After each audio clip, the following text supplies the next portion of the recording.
Hello बच्चों, स्वागत है आपका मेरे YouTube channel Raksha science classes में। आज हम पढ़ेंगे क्लास 5 और wonderous world chapter 2 journey of a river, page number 24 to 27। The many ways I support lives. तो गोदावरी रिवर कह रही है कि कई तरीकों से मैंने लोगों के जीवन को सपोर्ट किया है।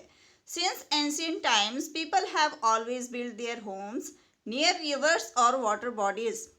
पुराने समय से ही लोग हमेशा जो है अपने घरों को नदी और वाटर बॉडी, कोई भी वाटर का सोर्स होता था, उसके नज़दीक घरों को बनाते थे। Can you guess why? क्या आप अनुमान लगा सकते हैं ऐसा क्यों था?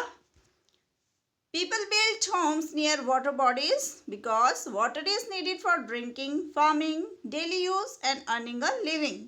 तो लोग जो है वाटर बॉडी के नज़दीक घर इसलिए बनाते थे क्योंकि पानी की ज़रूरत होती है पीने के लिए, खेती करने के लिए, डेली यूज़ के लिए और लिविंग को अर्न करने के लिए। Do you know the many ways I support people every single day? क्या आप जानते हो कई तरीकों से मैंने लोगों को हर दिन जो है सपोर्ट किया है। I support water to people in the many towns and villages around me. मैं लोगों को पानी प्रोवाइड करती हूँ कई कस्बों में, कई गाँव में जो मेरे चारों तरफ आते हैं। The water for all houses, schools and fields comes from me. सभी घरों को, स्कूलों को और खेतों को मुझसे पानी आता है। I not only help people drink, cook and wash but also help them to grow food and make things in their factories. मैं ना सिर्फ लोगों को पीने के लिए, खाना पकाने के लिए और वॉश करने के लिए, धोने के लिए जो है पानी प्रोवाइड करती हूँ, बट मैं उनके लिए फूड ग्रो करने के लिए और फैक्ट्री में कई चीज़ें बनाने के लिए भी पानी देती हूँ। I also support many livelihoods. मैं कई आजीविकाओं को सपोर्ट भी करती हूँ।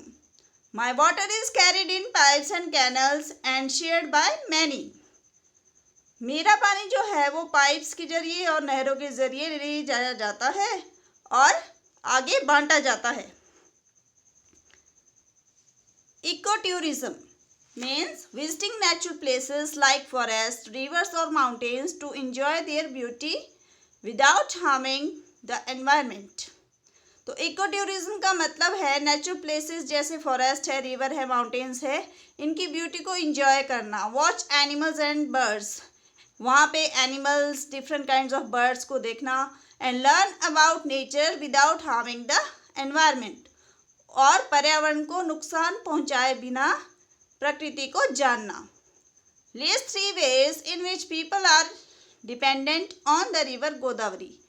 तो लिस्ट बनानी हमने 3 तरीकों की जो बताती है कि गोदावरी नदी पर लोग डिपेंड है। और in which occupation are people engage near the river Godavari, और गोदावरी की नदी के आसपास जो लोग हैं वो कौन कौन से व्यवसाय करते हैं। तो इसका आंसर है फार्मिंग। फार्मिंग मतलब 3 वेज जो लोग जो गोदावरी नदी पे डिपेंड करते हैं वो है farming, irrigation of crops. Farming में जो है फसल की सिंचाई के लिए गोदावरी नदी के पानी का यूज़ होता है। Drinking and daily use of water, पीने के लिए और डेली यूज़ के लिए। Fishing, food and livelihood, fishing के लिए होता है ताकि फूड मिले और आजीविका मिले लोगों को। और in which occupation are people engage near river Godavari, तो गोदावरी नदी के आसपास लोग कौन से व्यवसाय करते हैं?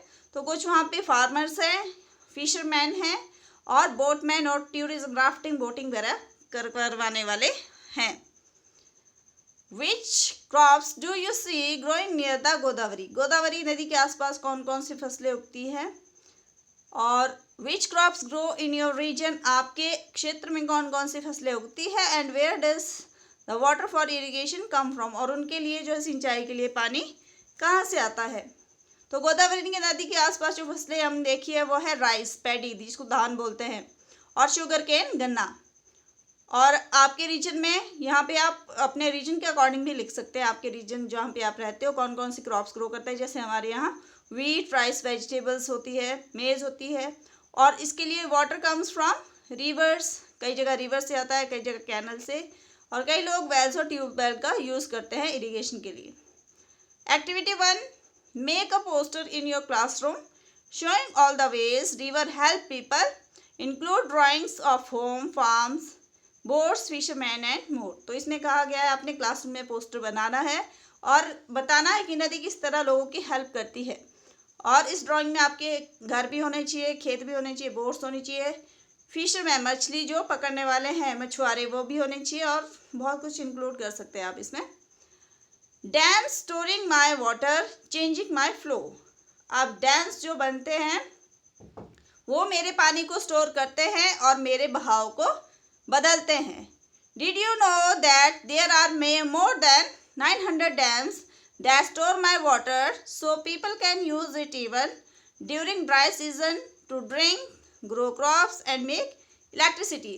क्या आप जानते थे कि जो मेरे डैम्स हैं, जो गोदावरी नदी पे डैम्स बने हैं वो है 900 डैम्स। वो उसके पानी को स्टोर करते हैं और लोग उसका यूज़ करते हैं जब ड्राई सीजन होता है, पीने के लिए भी, फसलें उगाने के लिए भी और इलेक्ट्रिसिटी बनाने के लिए भी। But have you ever wondered what happens to me when a dam is built? लेकिन क्या आप जानते हो कि जब डैम बनता है तो क्या होता है मुझे?